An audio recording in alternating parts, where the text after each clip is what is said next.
Evangelio según Marcos, capítulo 12. Vamos a estar viendo en este pasaje una parábola de nuestro Señor Jesucristo. Algunos la llaman la parábola de los labradores malvados. Pero yo quisiera, con la ayuda del Señor en este día, predicar con el tema, y el tema es una pregunta: ¿qué pasa con tu viña? ¿Qué pasa con tu viña? Marcos 12, dicen los versículos 1 en adelante. Entonces comenzó Jesús a decirles por parábolas: un hombre plantó una viña, la cercó de vallado, cavó un lagar, edificó una torre y la arrendó a unos labradores y se fue lejos. Y a su tiempo envió un siervo a los labradores para que recibiese de estos del fruto de la viña. Mas ellos, tomándole, le golpearon y le enviaron con las manos vacías. Volvió a enviarles otro siervo, pero apedreándole, le hirieron en la cabeza y también le enviaron afrentado. Volvió a enviar otro y a este mataron, y a otros muchos, golpeando a unos y matando a otros. Por último, teniendo un hijo suyo amado, lo envió también a ellos diciendo: tendrán respeto a mi hijo. Mas aquellos labradores dijeron entre sí: este es el heredero, venid, matémosle, y la heredad será nuestra. Y tomándole, le mataron y le echaron fuera de la viña. ¿Qué pues hará el Señor de la viña? Vendrá y destruirá a los labradores y dará su viña a otros. Dios bendice y prospera su palabra en esta hora. Cuando Jesús está hablando en esta ocasión, sus oyentes no solo son sus discípulos, sino que había en esa ocasión muchos religiosos, líderes de Jerusalén, líderes de el pueblo de Israel.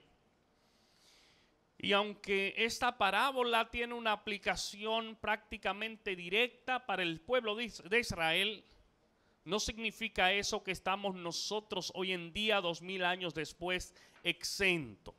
Porque al leer esta parábola, al ver lo que Jesús quiso decirles y quiere decirnos, también, hermanos, nosotros estamos englobados aquí. También nosotros de alguna manera somos afectados por lo que el Señor Jesús está enseñando. Y Jesús habla a sus seguidores y Jesús habla a muchos oponentes. Ustedes saben, conocen, han leído, han escuchado de la historia de Israel, del pacto que Dios hizo con Abraham, de cómo Dios escogió a sus padres, a Abraham, Isaac, a Jacob, y cómo Dios hizo una raza, o cómo Dios separó un pueblo para sí. Los sacó de la esclavitud de Egipto con el propósito de introducirlos en la tierra prometida. Pero no solo eso, sino con el propósito de que fuera un pueblo separado, un pueblo apartado, un pueblo exclusivo para él. Todo lo que Dios demandaba, todo lo que Dios requería era obediencia. Y que el pueblo no se fuera tras otros dioses de las naciones que los circundaban, sino que el pueblo lo adorara solo a él. Pero cuando nosotros vemos la historia, hermanos, sencillamente nos damos cuenta que pasó todo lo contrario. El pueblo, sus descendientes se fueron tras otros dioses, se apartaron de Dios, fueron malagradecidos, desobedientes, rebeldes, altivos, soberbios. Y podemos nosotros en esta mañana hablar de manera extensa de la manera en que el pueblo se alejó de Dios. aunque éste los sostuvo durante 40 años en el desierto, aunque su mano poderosa estaba con ellos constantemente, ellos se apartaban, ellos se alejaban de Dios. Y nosotros podríamos preguntarnos, ¿pero qué tiene que ver eso con nosotros? Porque eso forma parte de la historia del pueblo de Dios. Ya eso pasó hace mucho. Pero cuando leemos esta parábola, si bien es cierto que tiene una aplicación directa para el pueblo de Israel y para lo que estaban escuchando en aquel entonces, es importante que también nosotros sepamos que el Señor nos ha puesto aquí. Dios nos ha dado vida. Dios nos ha plantado como una viña. Donde quiera que nosotros estamos, nuestra vida es esa viña, nuestros dones, nuestros talentos. Y su propósito es que tú y yo podamos cultivar esa viña. Y su propósito es que tú y yo seamos buenos mayordomos de esa viña que Dios puso en nosotros. Y lo lamentable es que pasa exactamente o casi lo mismo que pasó con el pueblo de Israel. Ellos vivieron para sí, vivieron apartados de Dios. Y la viña en la que Dios nos ha plantado, la viña que Dios nos ha dado, también nosotros vivimos para nosotros mismos. O vivimos para los nuestros. O vivimos muy separados o muy apartados de Dios. Muy distanciado de nuestro Hacedor.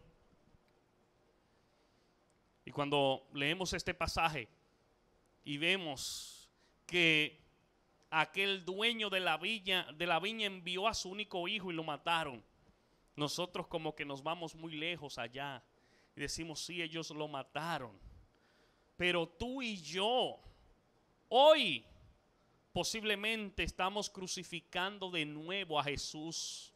Dice Hebreos capítulo 6 versículo 4 en adelante, porque es imposible que los que una vez fueron iluminados y gustaron del don celestial y fueron una vez, y dice, y fueron hechos partícipes del Espíritu Santo y asimismo gustaron de la buena palabra de Dios y los poderes del siglo venidero y recayeron, sean otra vez renovados para arrepentimiento. Y dice, crucificando de nuevo para sí mismos al Hijo de Dios y exponiéndole a vituperio. Crucifican de nuevo a Jesús porque no viven vidas agradables a Dios. Y en esta parábola nosotros la encontramos en los evangelios sinópticos, entiéndase, los evangelios muy parecidos, que son Marcos, Mateo y Lucas. Y dice el versículo 1, entonces comenzó Jesús a decirles por parábolas, un hombre plantó una viña, la cercó de vallado, cavó un lagar, edificó una torre y la arrendó a unos labradores y se fue lejos. Fíjense, hermanos, el dueño preparó primero su viña.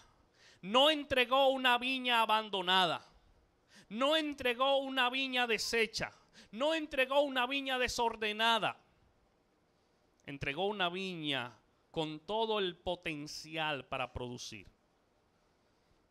Y entiéndase que cuando habla de viña, la palabra está hablando de una plantación de uvas. El viñedo, la vid, que es la uva. Es decir, que el Señor había hecho todos los arreglos para que la viña pudiera dar fruto.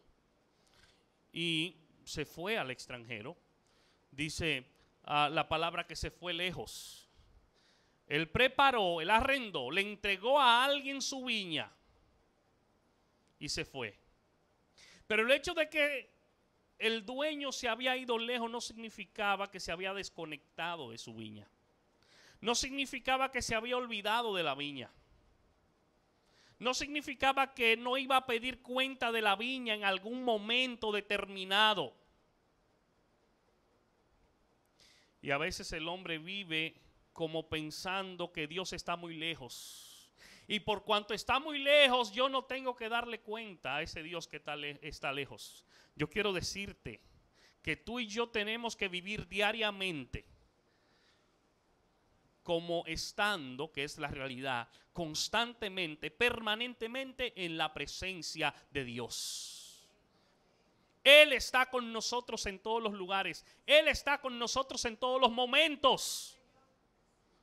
No solo cuando me están viendo, también cuando no me están viendo. Pero pensamos que el dueño de la viña se ha ido por allá muy lejos y que yo puedo hacer lo que me venga en gana. Y que yo puedo hacer lo que hay en mi corazón, que generalmente es contrario al propósito o a la voluntad de Dios. Y el versículo 2 dice: a su tiempo envió un siervo a los labradores para que recibiese de estos del fruto de la viña. Pasó un tiempo cuando se suponía que la viña ya tenía fruto, cuando había vendimia, que es la cosecha de uvas. Y al pasar el tiempo, él mandó a su siervo. Porque aunque él estaba lejos, eso no significaba que él se había olvidado de su viña. Él envió a su siervo. Y fíjense, hermanos, el hecho de haber sido comisionado por el dueño significa que el siervo estaba investido de la autoridad de su amo. Y a este siervo y a estos siervos que vemos más adelante que Dios envía, precisamente son los profetas, son sus siervos, son sus seguidores que el Señor está enviando. Y que el Señor está demandando lo que es justo, porque hubo un previo acuerdo, hubo una definición de lo que iba a suceder. Había pasado ya un tiempo y se suponía que había llegado el momento de que estos labradores, que no estaban ocupando su tierra sino la del dueño, enviaran de la cosecha a su señor. Ciertamente, también nosotros tenemos un tiempo. Dios nos da oportunidades. Dios nos prolonga los días, pero no para que tú y yo vivamos conforme a nuestros caprichos. No para que tú y yo vivamos pensando en nuestros propios apetitos, sino para que tú y yo vivamos agradando a Dios en todo. Agradando a Dios en todo. Versículo 3 dice: mas ellos tomándole le golpearon y le enviaron con las manos vacías. ¿Escucharon eso? El dueño de la viña mandó a su siervo a buscar lo que correspondía, y los que estaban ocupando la viña sencillamente golpearon al siervo y lo mandaron con las manos vacías. Hermanos, los labradores demostraron ser hombres malvados, deshonestos y crueles. Y uno como que al leer esta parábola y al saber que tiene que ver un poco más directamente con Israel, como que nos desconectamos de eso y decimos: sí, pero eso es con ellos. Cuando nosotros, yo no sé si le pasa a usted, a mí me pasa a veces, cuando leemos la historia del pueblo de Israel en el desierto, como que la tendencia es a señalarlos, como que la tendencia es a culparlos, como que la tendencia es a juzgarlos y decir: pero qué rebeldes, qué incrédulos son. ¿Sabes qué? Tú y yo somos iguales. Tú y yo somos iguales. Tú y yo somos ese pueblo rebelde, ese pueblo malo. Tú y yo estamos ahí. Versículo 4: volvió a enviarles otro siervo pero apedreándole, le hirieron en la cabeza y también lo enviaron afrentado. Fíjense, enviaron otro siervo. El siervo no fue por su cuenta, no fue por su propia cuenta, fue el dueño que lo envió. Y nosotros debemos saber que los hombres y mujeres que Dios levanta no son hombres y mujeres que están proclamando o pregonando o trabajando para sí mismos, sino para aquel que los ha comisionado, para aquel que los ha enviado.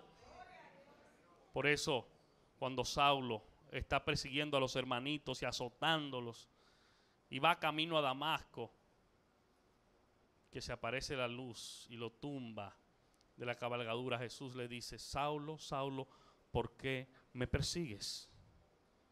Saulo dice, pero cualquiera diría, pero no es a ti que yo te estoy persiguiendo, es a estos hermanitos, es a ellos que lo estoy persiguiendo. Jesús le dijo, si lo persigues a ellos, es a mí que me está persiguiendo. Y eso tiene una gran implicación. Si lo buscas a ellos, es a mí que me vas a encontrar. Si quieres pelear contra ellos, es contra mí que va a pelear. Aleluya. Hermanos, no estamos solos. No estamos solos. Y ahí está el segundo siervo, de nuevo apedreado, afrentado, con las manos vacías, regresa a su Señor. Cualquiera dice, oye, pero ¿qué es lo que se pensaban esos? Esa tierra no era de ellos, esa viña no era de ellos. ¿Y cómo es que están reaccionando con tanta violencia? ¿Y cómo es que se han apropiado de lo que no es de ellos? Pero ¿sabes qué?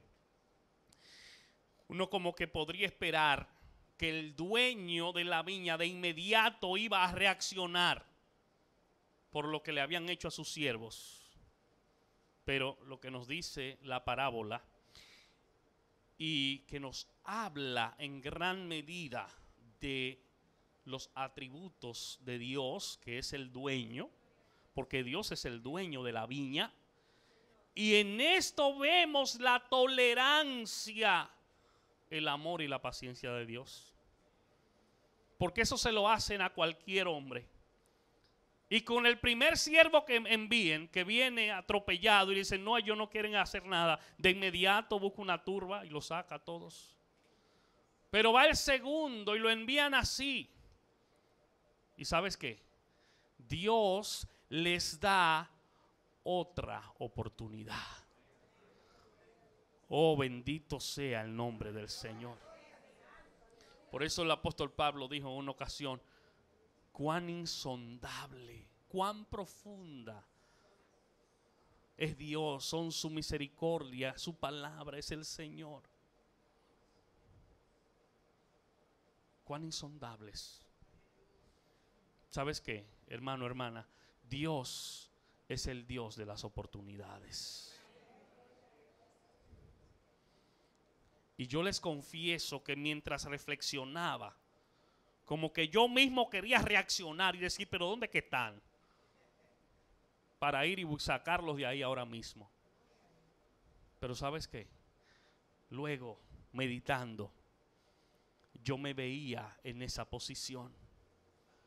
Yo me veía del otro lado, no acatando lo que Dios hacía, no escuchando a los siervos de Dios.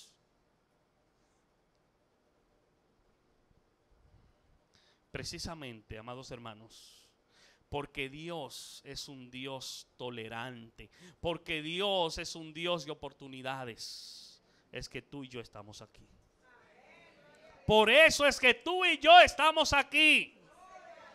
Porque imagínense que ante la primera reacción negativa ante Él, que ante la primera acción de menosprecio, de ingratitud hacia Él, Él hubiera actuado contra nosotros, ¿dónde hubiéramos estado tú y yo?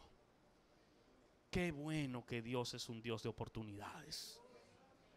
Qué bueno que Dios es un Dios de misericordia. Y dice el versículo 5, volvió a enviar a otro. Y a este mataron. Oye, a ese no lo golpearon, no. A ese lo mataron. Y a otros muchos siguió enviando más. Porque él quería que el pueblo, él quería que los que tenían la viña cumplieran, enviando lo que le correspondía a él. Y a ese lo mataron. Y dice, a otros muchos, golpeando a unos y matando a otros. Bendito sea el nombre del Señor. Muchos profetas fueron perseguidos, fueron martirizados, fueron asesinados, acribillados. Se dice que Isaías fue cortado con una sierra. Dice Hebreos 11, 36 al 38. Otros experimentaron vituperios y azotes, y a más de esto prisiones y cárceles. Fueron apedreados, aserrados, puestos a prueba, muertos a filo de espada. Anduvieron de acá para allá, cubiertos de pieles de ovejas y de cabras, pobres, angustiados, maltratados, de los cuales el mundo no era digno, errando por los desiertos, por los montes, por las cuevas y por las cavernas de la tierra. Eso es lo que pasaba con los profetas, con los hombres de Dios. Por eso en una ocasión el Señor Jesús llora en Jerusalén. Y dice Lucas 13, 34, Jerusalén, Jerusalén, que matas a los profetas y apedreas a los que te son enviados. ¿Cuántas veces quise juntar a tus hijos como la gallina sus polluelos debajo de sus alas, y no quisiste? Y no quisiste. El dueño de la viña envió a otros muchos. Lo apedrearon a algunos, a otros lo mataron, y a ninguno devolvieron, y a ninguno dieron lo que tenían que dar para el dueño de la viña. Y dice el versículo 6. Por último, teniendo aún un hijo suyo amado, lo envió también a ellos diciendo, tendrán respeto a mi hijo. Después que mandó a todos sus siervos, el dueño de la viña tenía un hijo, un solo hijo. Y dijo, bueno, como han matado a los demás, como lo han perseguido, como se han burlado de ellos, yo voy a enviar a mi hijo. Porque si envío a mi hijo, ellos tendrán respeto. En el original también dice que lo van a reverenciar. Van a reverenciar a ese hijo mío. Y fíjense que ese versículo 6 dice, por último, porque después del hijo ya no hay más opciones. Porque después del hijo no hay a quien más enviar. El hijo es la alternativa de Dios para los hombres. Por eso en una ocasión Dios dijo, este es mi hijo amado, en el bautismo de Jesús. Jesús es el ultimátum de Dios. Así que cuando Cristo es rechazado, ya no hay nada que buscar. Cuando el hombre rechaza a Cristo, ya nada se puede hacer. No hay remedio. No hay otra opción. No podemos decir, bueno, Dios va a mandar otro hijo. No, ese es el único. Cuando el hombre rechaza a Cristo, ya no hay más opción. Ya no hay más oportunidad.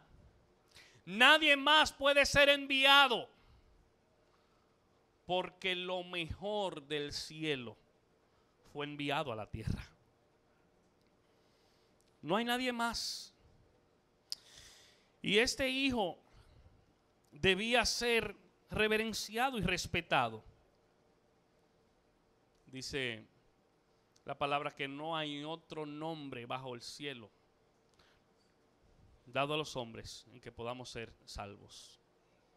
Mire lo que dice Juan 5:23. Para que todos honren al Hijo como honran al Padre.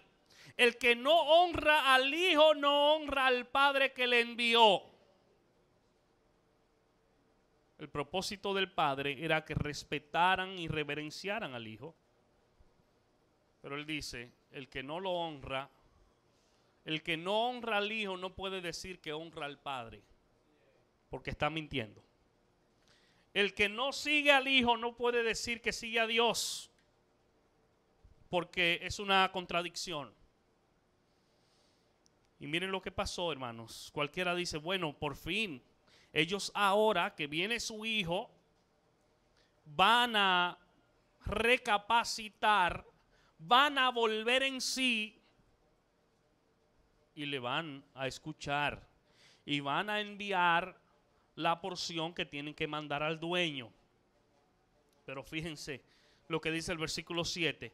Mas aquellos labradores dijeron entre sí, este es el heredero, venid, matémosle y la heredad será nuestra. ¿Escucharon eso? Cuando él decidió enviar a su hijo, ellos dijeron, este es el heredero, este es el dueño, a este lo vamos a matar más rápido, porque cuando lo matemos, la heredad, la propiedad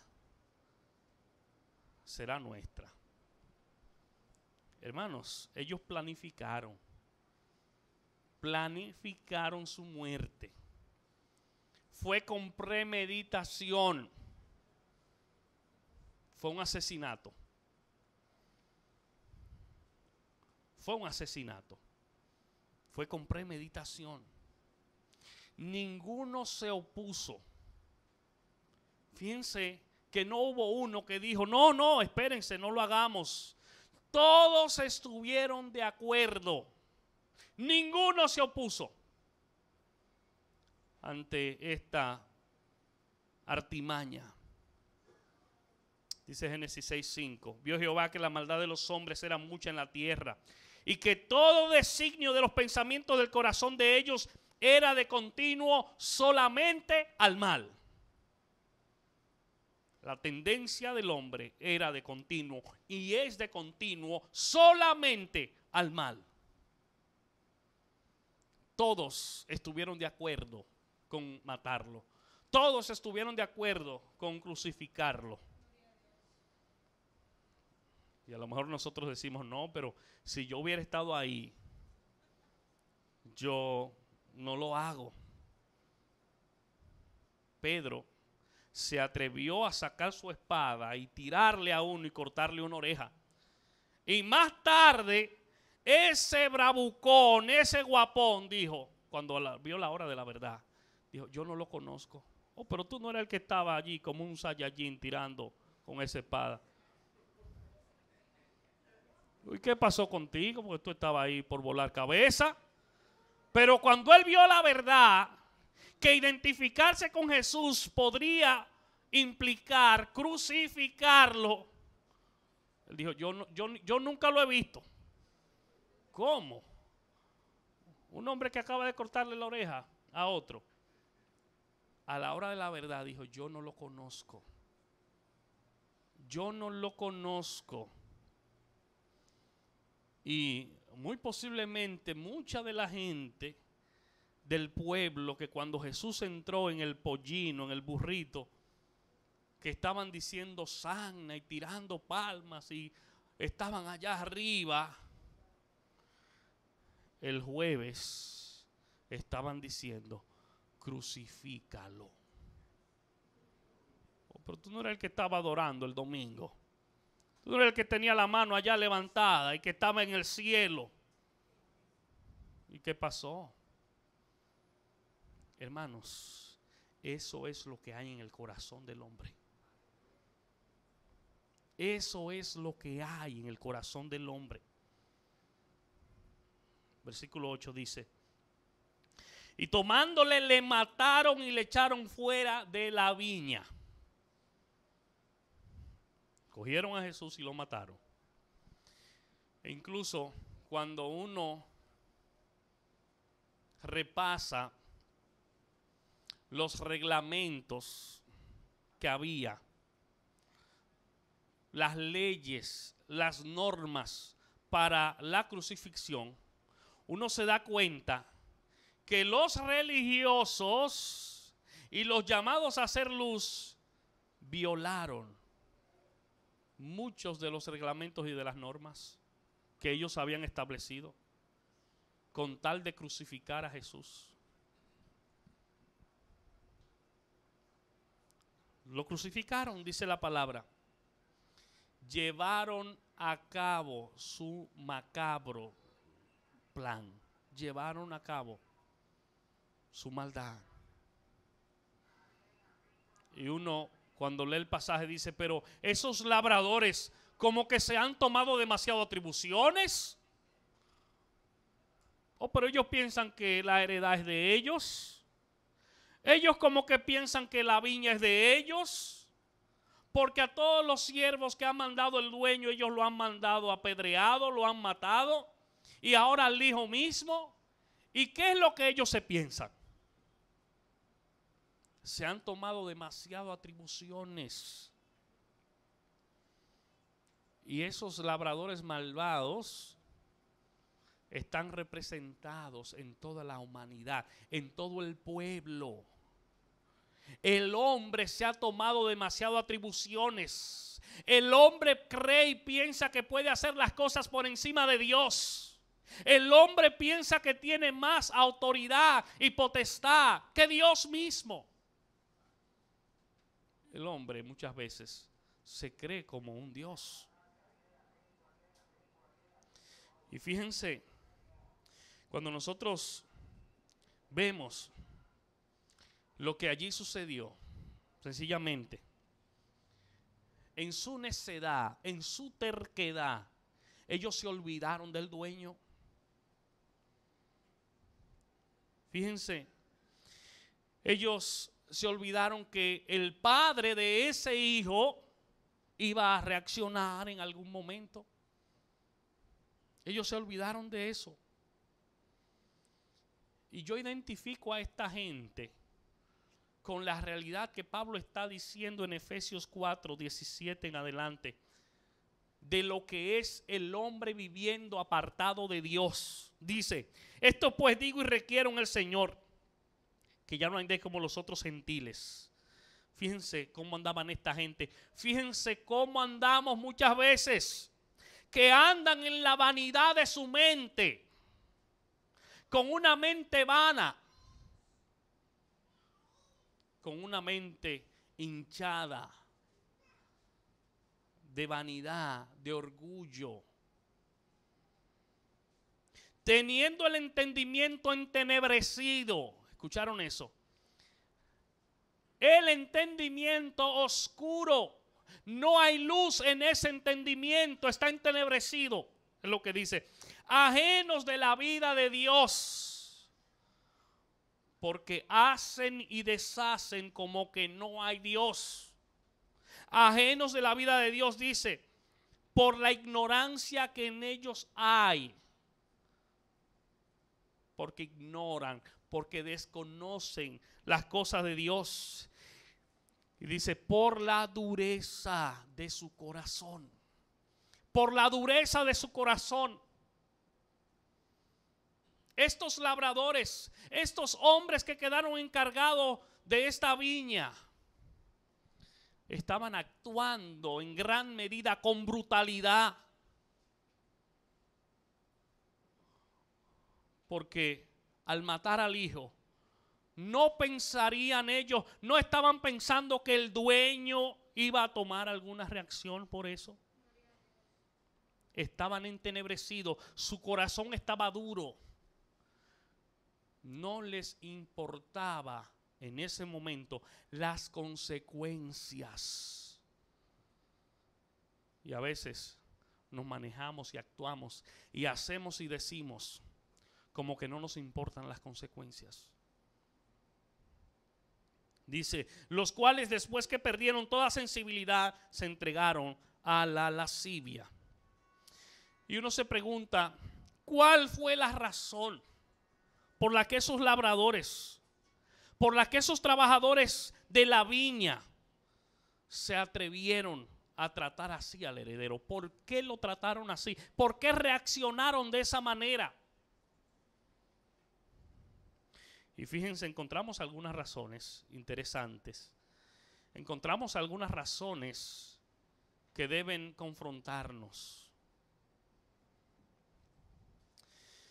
Y hay una razón que debe sacudir a algunas personas, incluso los que estamos aquí presentes en este día hoy. Ellos lo hicieron, primero, porque habían gozado de una prolongada inmunidad al castigo. Como no habían sido castigados, como el tiempo había pasado, como ellos habían matado tantos siervos, como nadie les había hecho nada, por esa prolongada inmunidad, ellos están actuando así. Porque ellos piensan que siempre va a ser así. Porque el hombre piensa que Dios no lo va a llamar a cuenta. Y yo escucho a alguna gente que dice, no, pero desde que yo estaba niño, yo oigo que Cristo viene. Y no acaba de llegar. Si no acaba de llegar, es porque te está dando oportunidad. Si no acaba de llegar, es porque te ha dado mucho tiempo. Como ellos no habían recibido ninguna consecuencia, ellos dijeron, va a pasar lo mismo. A este también lo vamos a matar y nada nos va a pasar. Hermanos, y vemos la humanidad y vemos al hombre que vive como chivo sin ley, que vive de espalda a Dios, que se preocupa por todo menos por Dios, que se sacrifica o se esfuerza por otras cosas menos por las cosas de Dios. Yo leí ayer, antes de ayer, que ahora con el iPhone 5 en Gran Bretaña, en un lugar, había gente que tenía una semana amaneciendo ahí, haciendo fila, esperando un sitio para comprar uno. Una semana tenían ahí. Y yo decía, oye, pero eso detrás de un aparato de eso. Y cuando un cristiano ve que está un chin nublado, dice, no, yo no voy hoy porque va a llover. Y aquel está dispuesto a durar una semana ahí, en una fila, detrás de un celular. Y cuando está nublado, cuando está soleado, el hermanito dice que no puede ir a la iglesia. Y ese es el Hijo de Dios. Y esa es la hija de Dios. ¿Cuántos le alaban? Fíjense, hermanos. Y la razón más importante, sin embargo, por la que estos labradores determinaron matar al heredero fue esta. Fíjense lo que ellos dijeron. La heredad será nuestra. Eso fue lo que ellos dijeron. La heredad será nuestra. Vamos a matarle al hijo y nos vamos a quedar con todo. Eso fue lo que ellos dijeron. Pero ¿sabes qué? Eso es lo que el corazón del hombre vanamente desea. El hombre dice, vamos a deshacernos de esta plática problemática de religión. Vamos a deshacernos de todo lo que tiene que ver con Dios. No vamos a tomar eso en cuenta en nuestras vidas. Vivamos como que no hay Dios. La heredad será nuestra. Algunos dicen, mi vida es mía. Mi vida es mía. ¿Y sabes qué? Tu vida es tuya porque Dios te la dio, pero tú tienes que dar cuenta a Dios por tu vida. Tendrás que dar cuenta a Dios por tu vida. Ellos dijeron, la heredad será mía, la heredad será nuestra. Vamos a vivir como nos plazca. Vamos a hacer de nuestra vida lo que queramos. Vivamos sin supervisión, vivamos sin tener que dar cuentas. Ese fue el propósito principal por el que mataron al hijo. Porque ellos querían vivir para sí. Ellos querían vivir bajo sus propios preceptos. Ellos no querían estar sujetos ni sometidos al dueño de la tierra que ellos ocupaban. Oh sí, mi hermano, mi hermana, joven amigo, esto es lo que tu prototipo pensó cuando le dijo al padre, dame la parte de los bienes que me corresponde. Y se fue a vivir lejos del padre. Ese muchacho no quería estar bajo la tutela ni bajo la supervisión de su papá. Él le dijo, dame lo mío, que yo me voy de aquí. Quiero estar lejos de ti. Y se fue, dice la palabra, y vivió en una provincia apartada. Y allí desperdició todos sus bienes viviendo perdidamente. ¿Y sabes qué? Eso es lo que posiblemente tú estás ansiando. Eso es lo que está en tu corazón posiblemente. Pero sabes, joven, que tu insensatez es sumamente grande. Hermano, hermana, eso es lo que hay en el corazón del hombre. Vivir apartado de Dios. Vivir sin la supervisión de Dios. Vivir sin la dirección de Dios. El hombre quiere vivir por su propia cuenta. No quiere rendir cuenta a nadie.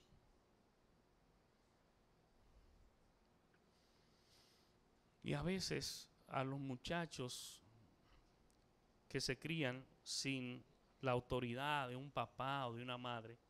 Y digo a veces porque vemos muchos casos que no es así, pero a veces se le hace difícil rendir cuentas. A veces se le hace difícil someterse. Porque tiene que aprender a estar sujeto. Tiene que aprender a estar bajo autoridad. Y fíjense, hermanos, muchos piensan que pueden actuar contra Dios. Muchos piensan que pueden salirse con la suya. ¿Tú sabes lo que dice el apóstol Pablo? Dios no puede ser burlado. Dios no puede ser burlado. Todo lo que el hombre siembra, ¿qué va a pasar? Eso va a cosechar. Todo lo que el hombre siembra, eso va a cosechar. Y versículo 9 dice, ¿qué pues hará el Señor de la viña? Fíjense, el mismo Jesús pregunta a sus seguidores, después que ha enviado a sus siervos, después que ha enviado a sus profetas, después que lo han maltratado, que lo han apedreado, que lo han atropellado, que lo han matado, ¿qué ustedes creen? Le preguntó Jesús, ¿qué hará el dueño de la viña? Recuerden que por último envió a su hijo, es decir, ya no hay otro a quien enviar. No hay otro de la altura ni de la categoría de su único hijo, no lo hay. Si rechazaron al hijo, no hay más oportunidad. No hay más oportunidad. Y ciertamente los privilegios que fueron concedidos una vez a Israel, también esos privilegios se transfirieron a la iglesia universal. Dice Mateo 21:41. Le dijeron: a los malos destruirás sin misericordia. Esto es el pasaje paralelo de esta misma parábola en Mateo a la pregunta que Jesús hace: ¿de qué va a ser el dueño? Ellos le respondieron: a los malos destruirá sin misericordia y arrendará su viña a otros labradores que le paguen el fruto a su tiempo. A los que están ahí lo va a sacar y su viña se la va a arrendar a otros labradores. Hermano, hermana, cuando tú y yo no hacemos lo que se supone que Dios espera que hagamos, sencillamente Dios va a buscar a otro para que lo haga. Porque tú y yo podemos ser reemplazados. Porque tú y yo podemos ser sustituidos. El que no puede ser sustituido es Él. Él no puede ser sustituido. Pero si tú y yo no hacemos lo que tenemos que hacer, sencillamente Dios va a buscar una que lo haga. Ellos le respondieron: Él le va a dar su viña a otros labradores. A esos los va a sacar de ahí y le va a dar su viña a otros labradores. Hechos 13:46. Entonces Pablo y Bernabé, hablando con denuedo, dijeron: a vosotros a la verdad era necesario que se os hablase primero la palabra de Dios. Mas puesto que la desecháis y no os juzgáis dignos de la vida eterna, he aquí, nos volvemos a los gentiles. Como ustedes rechazaron, entonces nosotros vamos a los gentiles.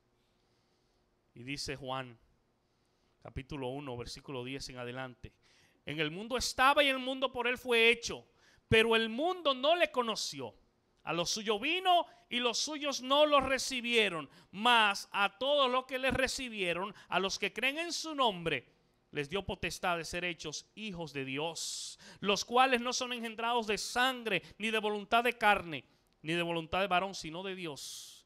Los suyos no los recibieron, pero los que les recibieron, los que creen en su nombre, y ahí estamos tú y yo, a eso les dio potestad, nos ha dado potestad de ser llamados hijos de Dios. Yo quisiera, antes de que finalicemos en este día esta reflexión, extraer, así de manera general, algunas enseñanzas de este pasaje. Lo primero que vemos en este pasaje es la generosidad de Dios. Dios equipó, el dueño equipó esta viña con todos los detalles necesarios para que el trabajo de los labradores fuera fácil y fuera productivo. Dice Isaías capítulo 5, también una parábola en el Antiguo Testamento acerca de la viña, que es prácticamente igual o muy parecida. Dicen los primeros 2 versículos: ahora cantaré por mi amado el cantar de mi amado a su viña. Tenía mi amado una viña en una ladera fértil. En una ladera fértil, el terreno era apto. La había cercado, la había despedregado. Fíjense, la había trabajado y había plantado vides escogidas, vides seleccionadas. Entiéndase, uvas, plantas seleccionadas. Había edificado en medio de ella una torre y hecho también en ella un lagar. Y esperaba que diese uvas, y dio uvas silvestres. Esta viña tenía todas las condiciones. Tú y yo, como viña del Señor, tenemos todas las condiciones para llevar fruto a nuestro Dios. Y usted dirá, pastor, pero usted no conoce mi situación. Usted no conoce mi realidad. Usted no sabe dónde es que yo vivo. Usted no sabe por qué situación económica yo estoy pasando. Usted no sabe que tengo años desempleado. Bueno, en lo secular podría estar desempleado, pero ¿sabes qué? En el Señor hay mucho trabajo. Si está desempleado, tiene más tiempo que el que está empleado para la obra de Dios. Tiene más tiempo para la obra de Dios. Y ese es un extremo. Porque he visto el otro extremo de personas que decimos, Señor, pero dale un empleo. Y he visto gente que después tienen 3 empleos. ¿Y tú sabes lo que pasa? Pasan meses que no lo vemos aquí en la iglesia. Y a veces yo digo, oye, pero cualquier hora para que le quiten todos los trabajos, porque antes venía y ahora ni siquiera viene. Antes estaba en los matutinos, estaba en las vigilias, estaba en los retiros, estaba en los cultos. Y ahora a veces lo vemos en el culto de resurrección una vez al año. Y cuando termina el culto de resurrección, ahí mismo dice, pastor, el otro año yo vuelvo. Pero no es una vez al año que te tienes que congregar. Y las condiciones estaban dadas. Dios, hermanos, nos ha colocado en una familia que no es perfecta, pero en una familia en la que tú y yo podemos desarrollar nuestros dones, podemos trabajar. En una familia física y en una familia espiritual. Dios nos ha colocado en este lugar. Y nos capacita o nos prepara de manera individual, a través de nuestras oraciones personales y nuestro devocional, y de manera colectiva en la adoración congregacional. Él ha preparado el terreno. El terreno está preparado. No hay excusas. Pero también vemos la libertad en cierta medida que Dios nos da. La libertad que Dios nos da. Fíjense que el propietario, el dueño de la viña, cuando hizo la transacción con los labradores, él se fue lejos y lo dejó ahí. Él no estaba yendo todos los días. Él los dejó porque él entendía que ellos tenían suficiente capacidad y responsabilidad para asumir lo que había dejado en sus manos. Dios, hermanos, nos da cierta libertad para que tú y yo podamos accionar. Pero ¿sabes qué? Esa libertad que Él nos da es para ver si tú y yo nos manejamos correctamente. Dice Eclesiastés capítulo 11 versículo 9: alégrate, joven, en tu juventud, y tome placer tu corazón en los días de tu adolescencia. Oye, cualquier joven le gustaría dejarlo ahí. Dice, oh, pero mira lo que me está mandando. Que me alegre y que mi corazón en los días de mi adolescencia le dé rienda suelta. Y dice, anda en los caminos de tu corazón. Pastor, déjelo ahí ya. Porque ya yo sé lo que voy a hacer con mi vida, que dice la Biblia. Y dice, anda en la vista de tus ojos. Oye, cualquiera dice, pero ¿qué es lo que el Señor le está diciendo a los muchachos? ¿Qué es lo que el Señor le está diciendo a los jóvenes? Por ahí mismo Él dice, pero sabe que sobre todas estas cosas te juzgará Dios. Si tú quieres, tú puedes hacer lo que te venga en ganas, pero Dios te va a pasar cuenta. Dios te va a juzgar. Dios te va a juzgar. Y ahí vemos el que tira el anzuelo y viene el pez y agarra y se lo traga. Y el pescador le da soga.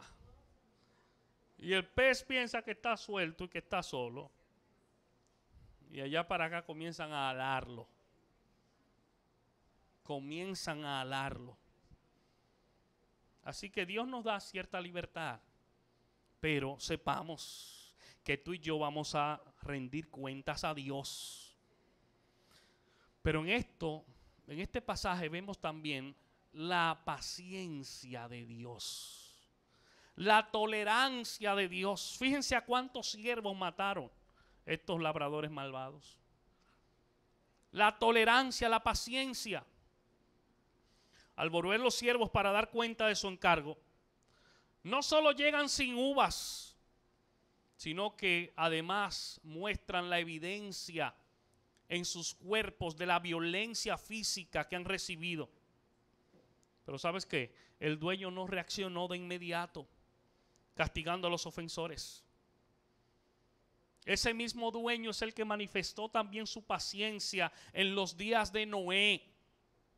Dice 1 Pedro 3:20, los que en otro tiempo desobedecieron, cuando una vez esperaba la paciencia de Dios en los días de Noé.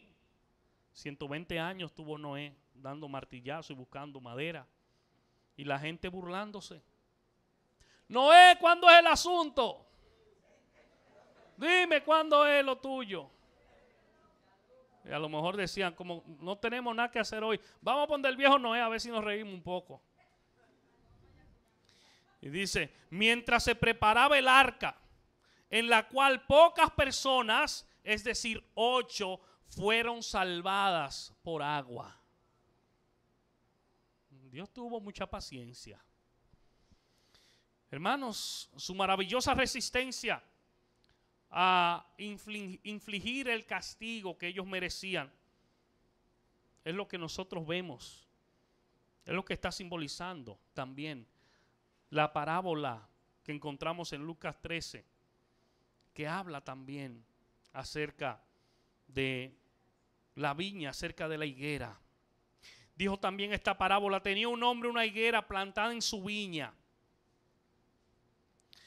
y vino a buscar fruto en ella y no lo halló. Y dijo al viñador, he aquí hace 3 años que vengo a buscar fruto en esta higuera y no la hallo. Córtala. ¿Para qué inutiliza también la tierra? Él entonces respondiendo le dijo, Señor, déjala todavía este año hasta que yo cabe alrededor de ella y la abone. Y si diere fruto bien, y si no, la cortará después. El dueño vino y no vio fruto y dijo, corta esa higuera. Y el que estaba cuidando ahí le dijo, Señor, dale un chance. Dale una oportunidad, porque él tenía 3 años viniendo. Déjala un año más, déjame preparar, déjame cavar, déjame abonar. Y si al año cuando tú vuelvas no hay nada, entonces córtala. Pero fíjense, le dio un año más de oportunidad. Le prolongó el tiempo. Hermanos, en ese pasaje vemos la paciencia de Dios. ¿Cuántas veces ha venido el Señor a nosotros y no ha encontrado el fruto que Él espera? Pero esa paciencia tiene un límite.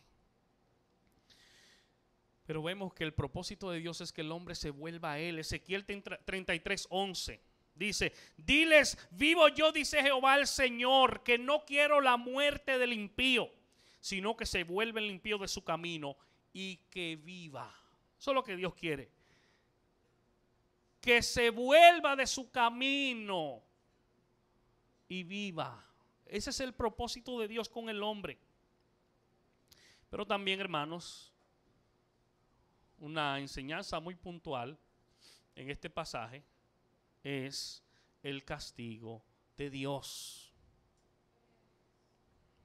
Así que las personas pueden que se aprovechen de la paciencia de Dios, pero al final habrá de venir juicio. Y la justicia de Dios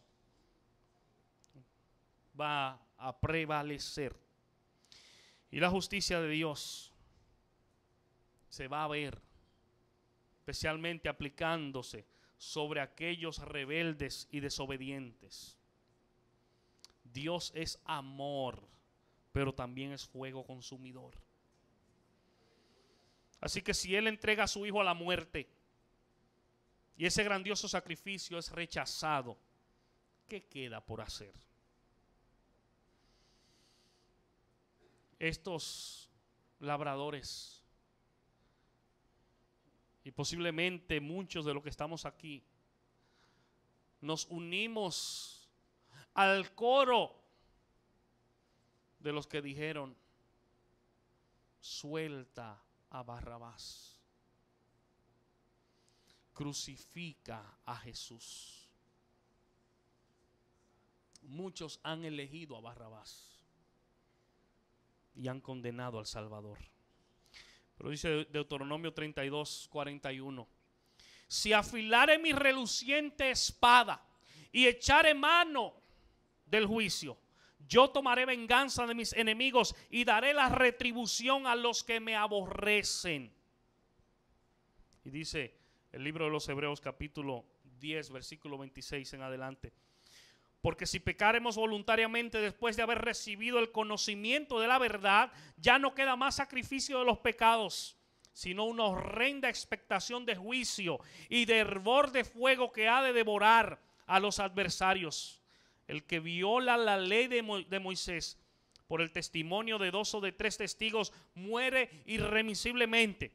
¿Cuánto mayor castigo pensáis que merecerá el que pisoteare al Hijo de Dios y tuviere por inmunda la sangre del pacto en la cual fuiste santificado e hiciere afrenta al Espíritu de gracia?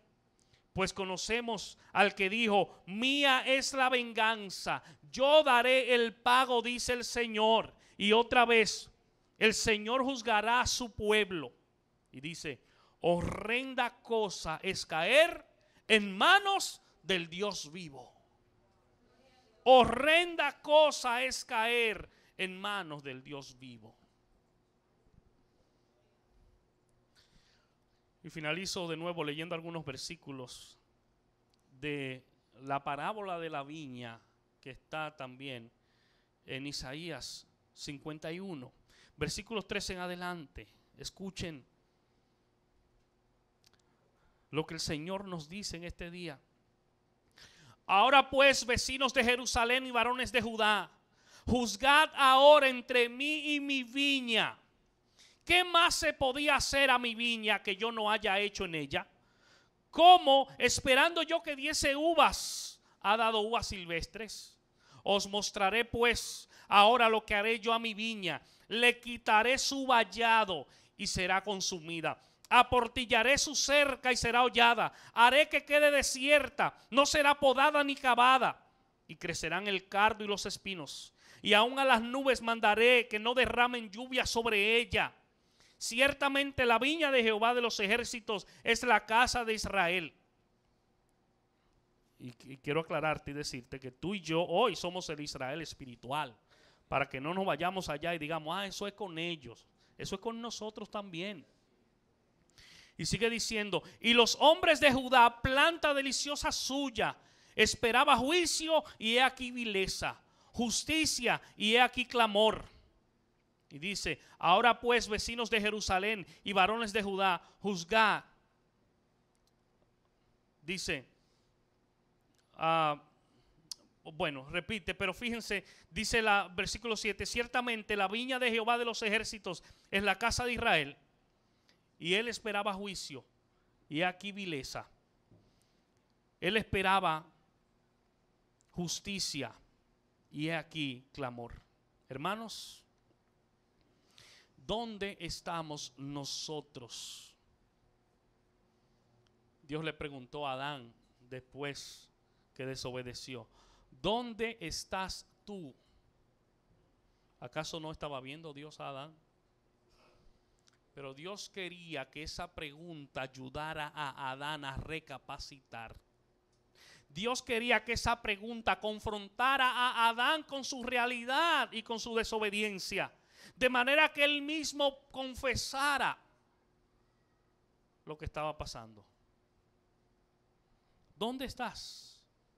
¿Qué has hecho con tu viña, hermano, hermana? ¿Qué has hecho con tu vida? No hay excusas. No hay excusas. Y fíjense lo que Jesús le dice en ese pasaje de Marcos 12. Después del versículo 9. Dice, ni aún esta escritura habéis leído. La piedra que desecharon los edificadores ha venido a ser cabeza del ángulo. La piedra que desecharon los edificadores ha venido a ser la piedra angular. Ha venido a ser la piedra sobre la cual se edifica. La piedra que desecharon los edificadores. Permite el Señor, amados hermanos, que tú y yo en este día podamos ubicarnos en el lugar donde nos encontramos. Y que sepamos que así como a Israel se le pidió cuenta, que así como Israel fue irresponsable, tú y yo no distamos de ellos. Tú y yo somos iguales. Que por el hecho de que no hemos escuchado del Señor de la viña, posiblemente pidiéndonos cuenta, por lo que se supone debemos rendir cuenta, no significa eso que estamos exonerados. No significa eso que podemos hacer lo que nos venga en gana, lo que queramos. Tú y yo, hermana, hermano, un día estaremos delante de la presencia del Señor. Y el Señor nos pedirá cuenta por su viña. Y entiéndase su viña, tanto nuestra propia vida como aquello que Dios ha depositado en nuestras manos. Permita el Señor que por su gracia y su misericordia en este día tú y yo podamos recapacitar. Y si estábamos en el grupo de los labradores malvados, hoy estemos tomando ya la decisión de dar cuenta siempre a Dios, de presentarnos delante de Dios, de ser agradecidos de Dios, porque no somos nosotros los dueños de la viña, Él es el dueño. Que sepamos que es prestada, que sepamos que es por un tiempo, pero que el dueño es Él.